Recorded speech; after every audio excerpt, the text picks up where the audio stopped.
Dear audience, especially Universitas Terbuka students, wherever you are, we are in Perancangan Web Pembelajaran TPEN4310. Class today, we will discuss the topic Digital Blooming with Technology for 21st Century Education. So, do you know what is about digital blooming? Let me first explain about the main benefits of digital education. Here, if you can see that the 26%, one of the benefits is to enhance learning, which is 26%. And about 13% is for efficiency. And another 24% is to equip learners with the digital skills needed for the workers. And another 23% is to access information and content. And finally, only 14% have to better demonstrate a concept. So actually, what are 21st century skills? First, we need to understand the 4 C's. What is the 4 C's? The first C is about communication. So when we talk about communication, we want to share thoughts, questions, ideas, and also solutions. And for the second C is collaboration. So when we talk about collaboration, we think about working together to reach a goal or objective. So we put talent and expertise and also smarts to work. And the third C, we talk about critical thinking. So the students should have a critical thinking in this century skill. So it's about looking at problems in a new way and linking learning across subjects and also disciplines. And the final C is about creativity. So if we are the students, we should be creative. Okay, when we talk about creative, creative means we need to try a new approaches to get things done equals innovation and also invention. So about the taxonomy bloom and also about digital blooming. So let me explain how it goes. Since 1956, taxonomy bloom has been established in 1956 and also is being revised in 2001. So here in taxonomy bloom, there are some nouns that been attached to this 6 levels of learning. So they have lower order thinking skills and also higher order thinking skills. So for the 6 levels of learning, they have in 1956 they have knowledge, comprehension, application, analysis, synthesis, and evaluation. But in 2001, they've been revised into verb form, which the word synthesis have been revised to the verb form, which is to create, and evaluation from the noun form they change to the word evaluate, so it becomes the verb form. So when we see here that the thinking skill can be divided into 2, which is to lower order thinking skills and higher order thinking skills.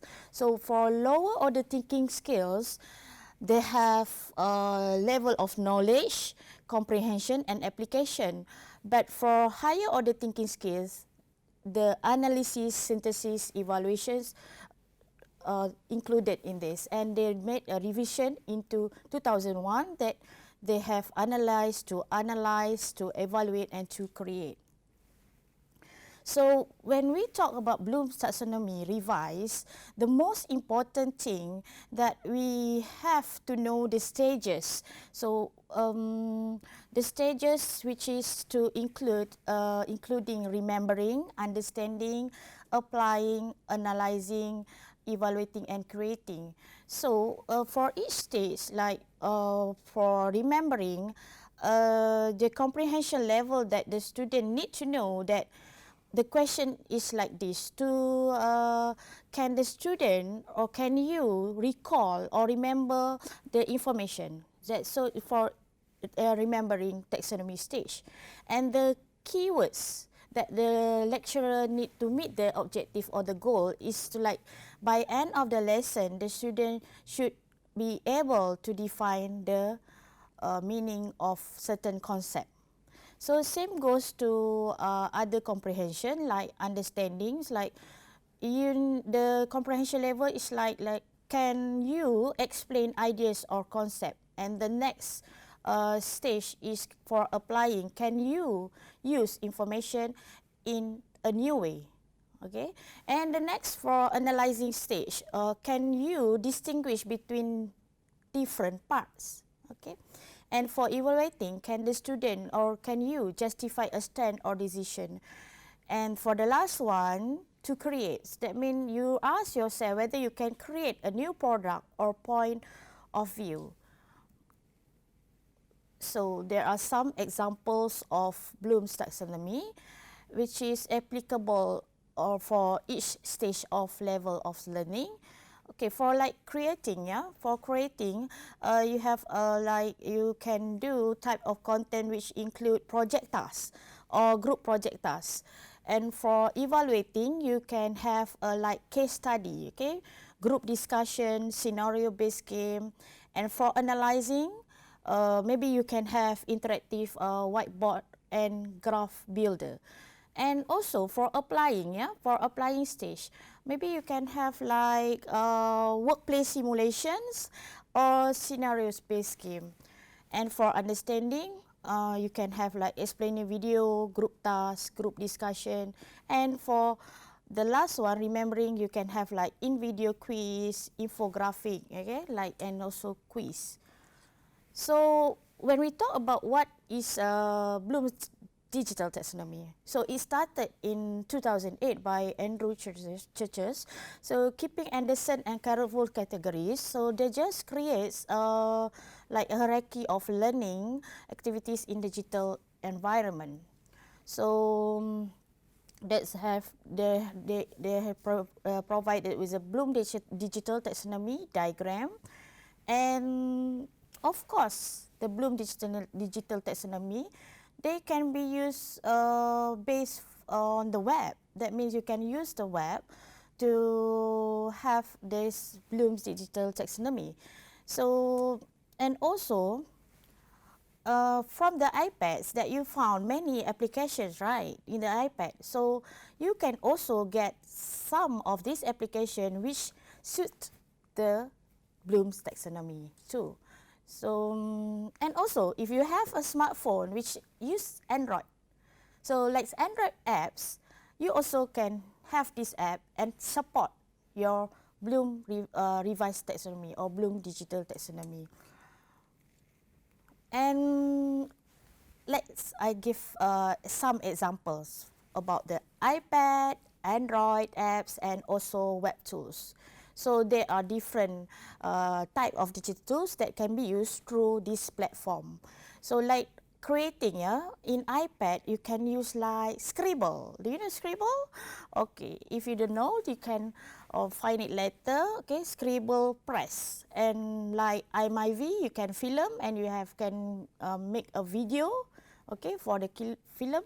So this is for iPad. And also for Android, you can have like book creator and like picture collage. Okay, Animoto, yes, Animoto. This is also you can find in the online maker of video maker. So, and for web tools like Glogoster, Educations, and YouTube. You are familiar with YouTube, yes? Okay, so you can use your YouTube for the creating the video. So like evaluating, you can have like Evernote, Simple Mind, and so on. So Bloom's taxonomy actually have some verbs, okay, like digital planning verbs. So those verbs, they make into categorized into these 6 levels, like remembering, So for remember, you have like some verbs which can be used under this category, like copying, defining, finding, locating, coaching, and listening. And for understanding, you can have like annotating, tweeting, tagging, summarizing, and relating. And for applying, you can even acting out. So you create the video, articulate, or you can have a podcast, okay? And for analyzing, you can have like calculating, categorizing, and breaking down, and correlating. So now for another level, which is evaluating, for higher order thinking skills, you have like arguing, validating, and testing. And the last one is creating. When you create, then you can use like blogging and building, animating, use like blogger, vlog, and you can use like Animoto, Powtoon, okay, to create the video. So, Bloom digital taxonomy also can be used with Moodle. Okay, so that is why since your university use Moodle, so they have also like this taxonomy Bloom and also Moodle, which can be integrated together. Okay, so like this one that I introduce you the Bloom digital taxonomy and also the digital tools that you can use for your work and also assignment, and your for the most important thing for your learning, online learning. Okay, so when we talk about Moodle, so that means you can use all these digital taxonomy and make it into like into categories of 6 levels of learning. Dear audience, thank you for your attention. See you another program. We hope this program will increase your competence in the future. Keep study hard and success.